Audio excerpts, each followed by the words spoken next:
यह है Kingfisher towers, जहां विजय माल्या रहा करता था। इस बिल्डिंग के टॉप फ्लोर पर विजय माल्या का विला बना हुआ है 3 फ्लोर्स का, और विला के ऊपर हेलीपैड भी है। और हमने यहाँ के सिक्योरिटी गार्ड से भी बात की, जिन्होंने बताया कि विजय माल्या का घर है इधर।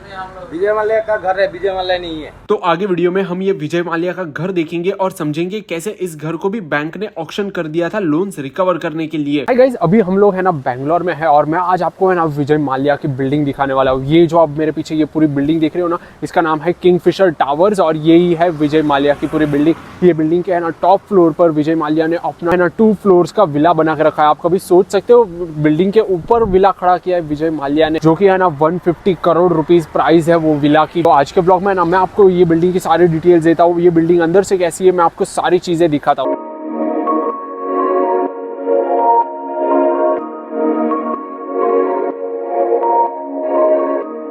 ये देखो, यही है किंगफिशर टावर और यहीं पर है इसका मेन गेट। आप देखो वहाँ पर सामने ये लॉबी बनाई गई है जो कि बिल्डिंग के अंदर जाने के लिए। जो भी रेजिडेंट्स है ना वो लोग की यहीं से एंट्री एग्जिट होती है, और रेजिडेंट्स है ना आज के टाइम भी यहाँ पर रह रहे, सिर्फ यहाँ पर विजय माल्या नहीं रहता है। ये जो बिल्डिंग देख रहे हो ना, ये बिल्डिंग की जगह जो है ना ये विजय माल्या की एंसेस्ट्रल प्रॉपर्टी थी, उसके ऊपर ही ये बिल्डिंग खड़ी की गई। और फिर ये है ना ये 34 फ्लोर्स की है ना, ऐसी 3 बिल्डिंग यहाँ पर खड़ी की गई है जो कि यहाँ पर विजय माल्या के एंसेस्ट्रल प्रॉपर्टी पे ये खड़ी की थी। और फिर इसीलिए विजय माल्या को भी है ना यहाँ पर टॉप फ्लोर पर ये पेंट हाउस दिया, जिसको व्हाइट हाउस भी बोलते हैं अपने बैंगलोर का। पूरी बिल्डिंग के अंदर है ना 81 फ्लैट्स है 4 BHK के, और ये है ना करीब 41,000 स्क्वायर फीट में ये पूरा फैला हुआ है। यहाँ पर हेलीपैड भी बना के रखा हुआ है, और वो विला के सामने ही है ना यहाँ पर स्विमिंग पूल भी बना के रखा है। और ये विला की भी है ना एक प्राइवेट लिफ्ट भी है, जो नीचे से लेकर ऊपर तक जो लिफ्ट जाती है ना, ये सिर्फ यहाँ पर ये पेंट हाउस को कनेक्ट करती है, और भी ये बिल्डिंग के फ्लैट्स को है ना कनेक्ट नहीं करती है। फिर यहाँ पर जब ये पूरी बिल्डिंग बनाई गई ना, तो इसके बाकी के जो फ्लैट्स थे ना वो तो फिर यहाँ पर दूसरे लोगों के सेल के लिए अवेलेबल थे,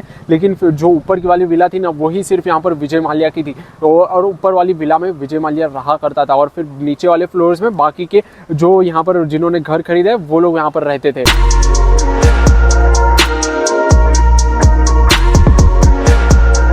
हाँ, अभी भी विजय माल्या का घर है इधर। विजय माल्या का घर है, विजय माल्या नहीं है।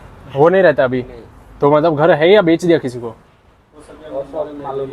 तो आपने ये विजय माल्या का मुंबई वाला बंगलो तो देखा, अभी हम उनकी थोड़ी सी हिस्ट्री के बारे में बात करते हैं। माल्या को है ना अपनी ये पूरी प्रॉपर्टी और अपना सारा बिजनेस है ना विरासत में मिला था। उनके जो फादर थे विट्ठल माल्या, और ये हम जो रोड पर खड़े हैं ये रोड का नाम भी है ना विट्ठल माल्या रोड ही है, जो कि उनके फादर के ऊपर से पड़ा है। 1946 में उनके फादर ने यूनाइटेड ब्रेवरीज जो यूबी कंपनी थी उसमें कुछ शेयर्स खरीदे, फिर धीरे धीरे जाकर वो जो कंपनी के डायरेक्टर बने, फिर धीरे धीरे जाकर उन्होंने वो पूरी कंपनी एक्वायर कर ली। फिर 1970 में आते आते उन्होंने अपना बिजनेस काफी एक्सपांड किया। फूड इंडस्ट्री में आए वो लोग, पॉलीमर में आए, बैटरीज में आए, ऐसी कंपनीज में वो लोग ने अपना बिजनेस एक्सपांड किया उनके फादर ने। फिर करीब जाकर है ना 1983 में जाकर है ना उनके फादर की डेथ हो गई, और फिर उसके बाद जाकर है ना जो विजय माल्या तभी 28 ईयर्स के थे, तभी उन्होंने जाकर है ना अपना ये पूरा बिजनेस संभाला उनके फादर का। और फिर उनके बाद जाकर है ना उन्होंने विजय माल्या ने भी अपना काफ़ी सारा बिजनेस एक्सपांड किया बाकी के इंडस्ट्रीज में, जैसे बॉलीवुड मैगजीन, न्यूज़पेपर्स, केमिकल्स और बैटरीज में। फिर है ना ये सारे बिजनेस तो विजय माल्या के ज़्यादा चले नहीं, लेकिन फिर उनका एक ब्रांड था किंगफिशर जो कि अल्कोहल बनाता था।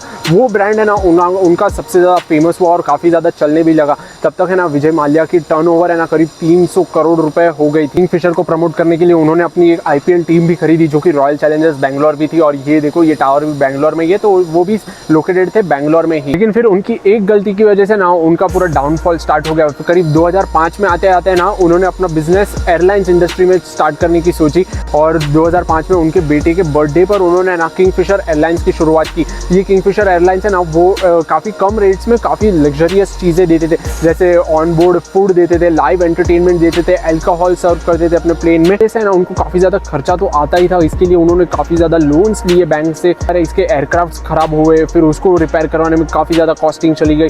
फिर ऐसे करते करते है ना ये किंगफिशर एयरलाइंस में वो लोग ने उसकी प्राइजेस बढ़ाना स्टार्ट की। जैसे ही प्राइजेस वो लोग ने बढ़ाई ना, तो यहाँ पर उनकी टिकट्स यहाँ पर सेल आउट होना कम हो चुकी थी, और यहाँ पर उसके ट्रैवलर्स भी कम हो चुके थे। वहाँ से जाकर है ना उसका डाउनफॉल स्टार्ट हो गया किंगफिशर एयरलाइन का। करीब 2012 में आते आते ना फिर उन्होंने किंगफिशर एयरलाइन अपनी बंद कर दी, और तब तक है ना उनकी 9,000 करोड़ उनके ऊपर कर्ज हो चुका था। फिर करीब 2015 में आते आते ना उनका मनी लॉन्ड्रिंग का केस सामने आया। फिर काफ़ी बैंक्स ने उनके साथ मीटिंग फिक्स करी, और वो मीटिंग्स में कुछ बात बनी नहीं बैंक्स की यहाँ पर पैसे रिटर्न लेने की। फिर 2016 में ना विजय माल्या इंडिया छोड़कर चले गए यूके में, और फिर आज तक वो यूके में ही है। यूके में वो कई बार रोड पर दिखाई देते, आप ये वीडियो क्लिप्स में देख सकते हो। मैं तुम्हें जवाब नहीं दूंगा, मैं जज को जवाब दूंगा। काफ़ी सारी प्रॉपर्टीज़ थी गोवा में, यहाँ पर ऑल ओवर इंडिया में, तो वो सारी प्रॉपर्टीज़ को सीज करके सेल कर दिया और उसमें से 80% कर्ज वो लोग ने ना निकाल दिया है।